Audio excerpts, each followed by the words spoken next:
Hello, my name is Yoon Ji-hwan, and let's see about the memory and system semiconductors.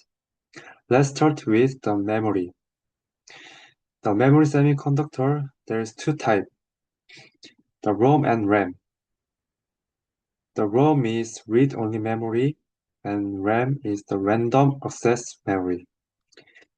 There is big difference of these two. It is the volatility. The ROM is literally read-only memory.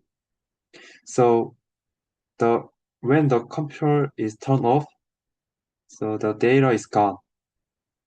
But the RAM is used to storing data. But it can also use to writing data, but the writing data is slower.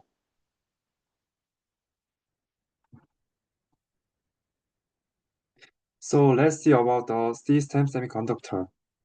We use ROM and RAM to use storing data, but system semiconductor used to process, calculate, control, and convert the data. We can classification three types.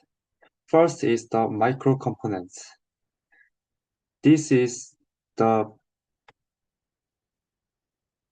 central command center of the electric systems. The MPU, that the microprocessed unit, is the one of these components. Second is the logic ICs. There are circuits designed to execute specific logical functions. Third is the analog ICs. These are converting the data signals, the analog to digital or digital to analog.